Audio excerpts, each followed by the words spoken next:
Oke, jadi pada desain produk itu kita tidak hanya merancang atau membahas tentang kemasan, meja, ataupun kursi. Jadi kita juga dapat merancang sebuah produk, atau permainan yang nantinya dapat digunakan juga sebagai media pembelajaran. Jadi di sini saya Syarifah Amira Zalwa yang akan membahas tentang tugas akhir dengan judul Perancangan Board Game sebagai alternatif media pembelajaran kognitif dan Bahasa di Taman Kanak-kanak kelas B oleh Mbak Nuruz Zakiyah. Ya, boleh di next. Nah, permasalahan yang diambil oleh Mbak Nuruz Zakiyah dalam perancangannya ini, yaitu yang pertama, pembelajaran monoton dapat menyebabkan anak malas belajar. Yang kedua, beberapa anak belum fokus dan tertarik dengan materi yang diberikan. Selanjutnya, alat peraga edukatif berupa board game ini jarang digunakan di taman kanak-kanak. Next.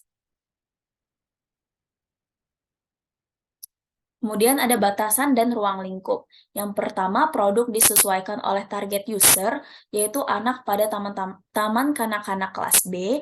Kemudian produk menyesuaikan kemampuan dan kebutuhan anak, berfungsi mengasah aspek kemampuan anak. Objek yang dibuat adalah gameplay, menggunakan material kayu, dan produk skala usaha kecil menengah atau UKM. Next.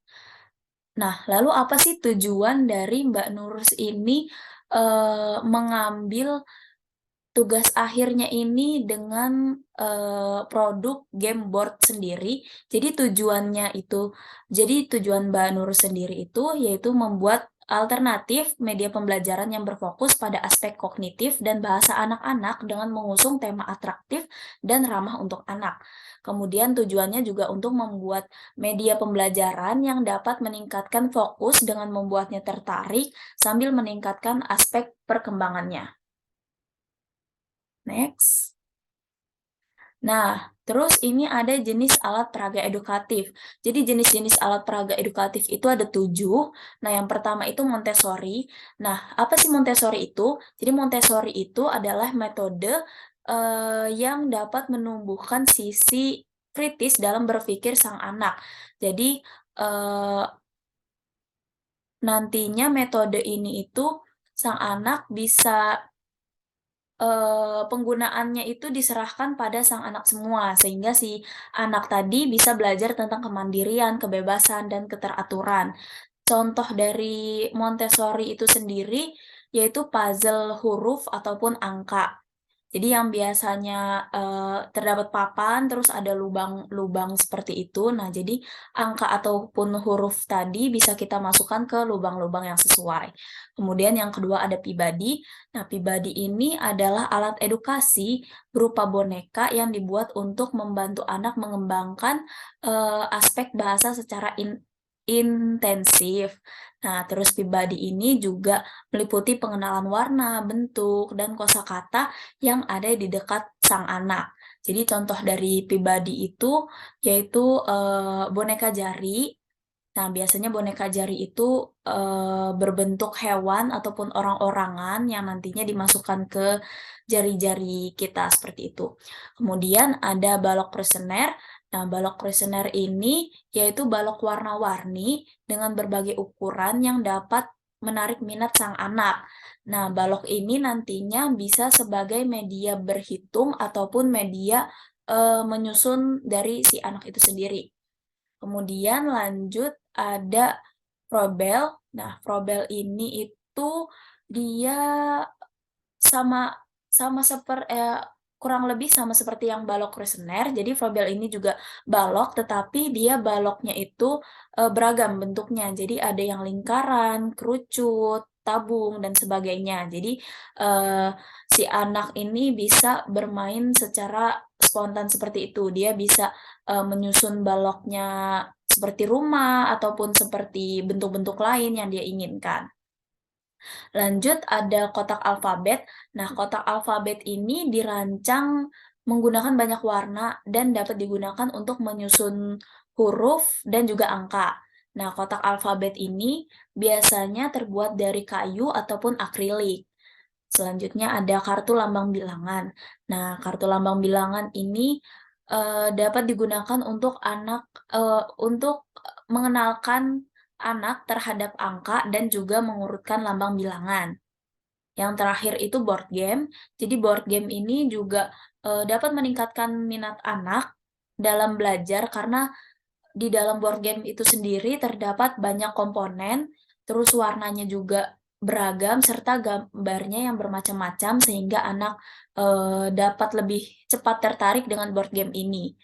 Contoh dari board game itu sendiri yaitu seperti monopoli atau ular tangga, seperti itu. Oke, bisa di-next. Kemudian ada regulasi alat peraga edukatif. Mohon maaf, ini ada kesalahan dalam penulisan, jadi aktif itu seharusnya edukatif. Nah, yang pertama, bahan yang digunakan tidak berjamur, tidak kasar, tidak berkarat, tidak beracun, tidak berbau, dan juga tentunya higienis. Yang kedua, bentuk dan ukuran eee, produk yang akan dirancang harus disesuaikan dengan usia dan karakteristik dari peserta didik. Contohnya, tidak boleh terlalu runcing, tidak boleh terlalu tajam, dan juga tidak boleh terlalu kecil sehingga, mmm, mudah tertelan dan juga dapat membahayakan sang user atau sang anak tadi.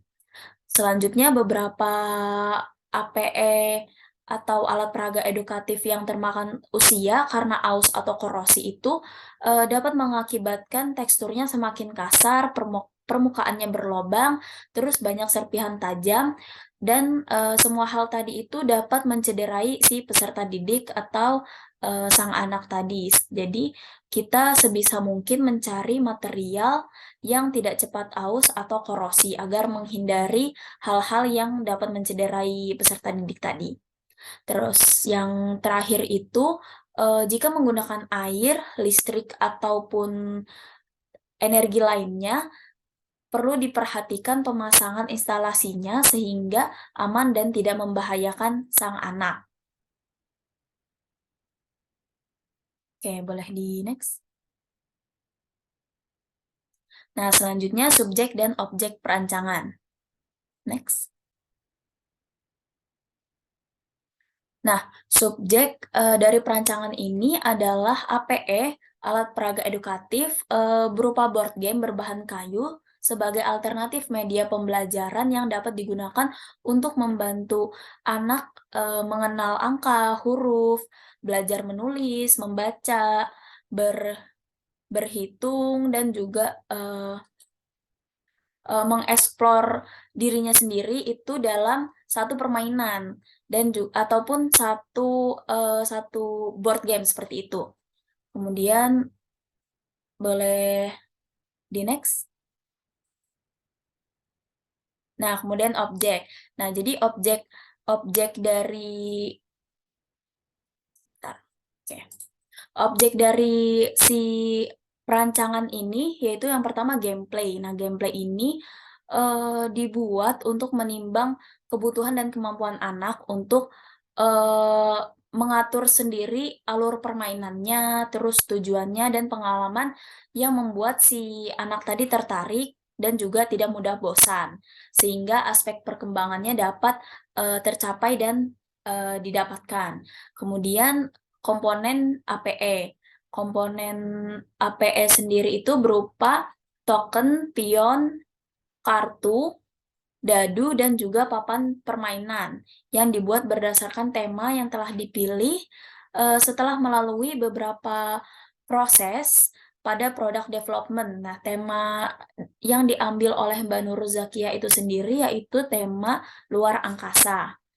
Kemudian ada bahan kayu. Nah, penggunaan bahan kayu ini juga dilakukan untuk meminimalisir bahan kimia yang digunakan. Selain itu, bahan kayu ini juga dinilai bahan yang ramah lingkungan. Selanjutnya, yang terakhir itu ada fitur.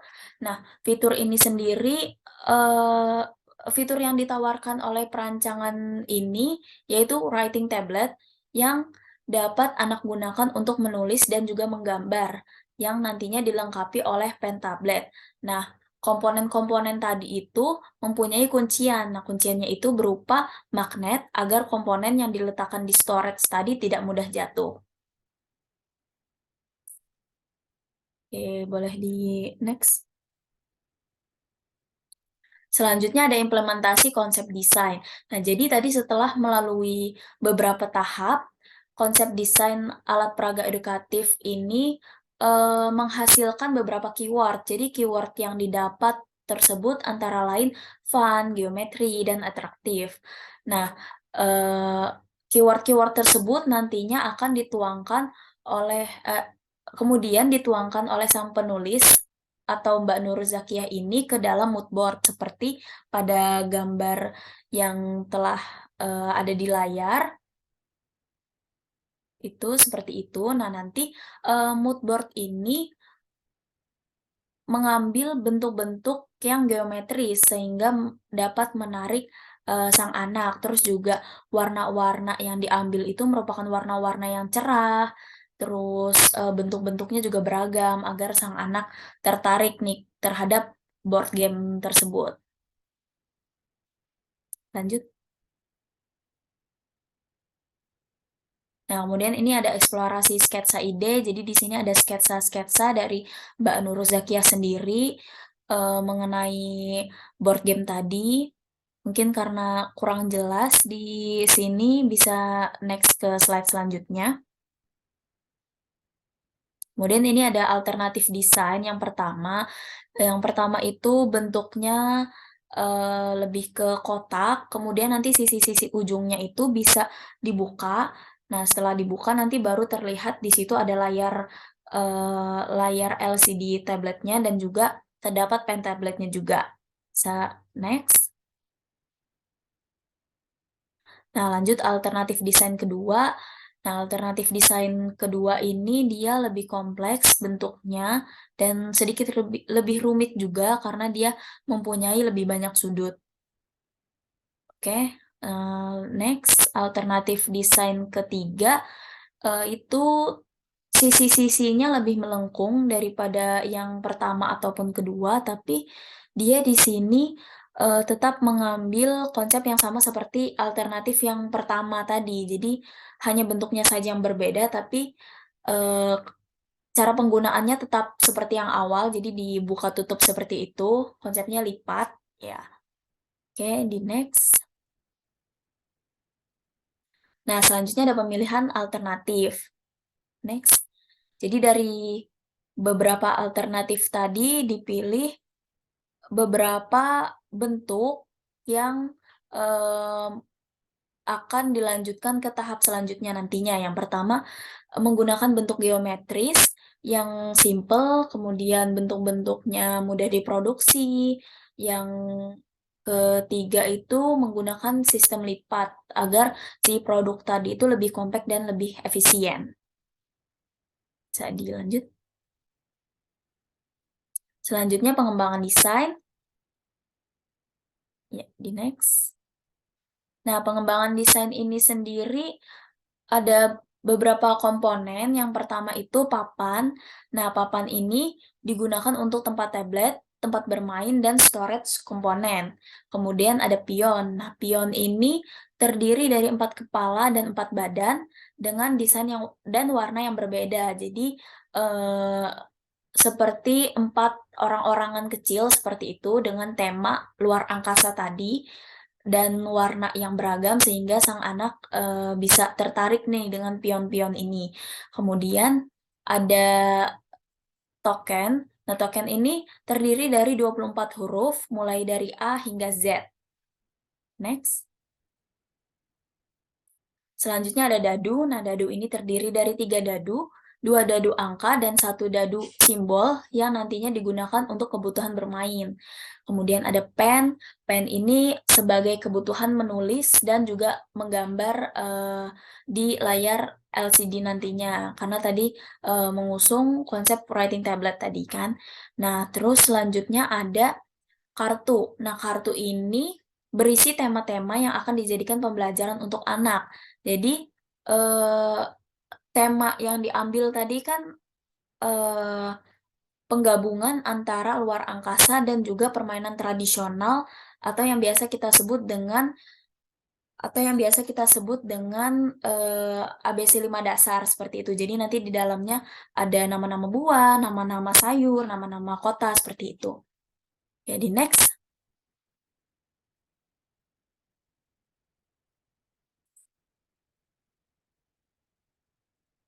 Nah, selanjutnya ini yang terakhir, setelah melalui beberapa proses yang panjang, jadi Mbak Nur Zakiah ini akhirnya membuat prototype dari board game itu tadi.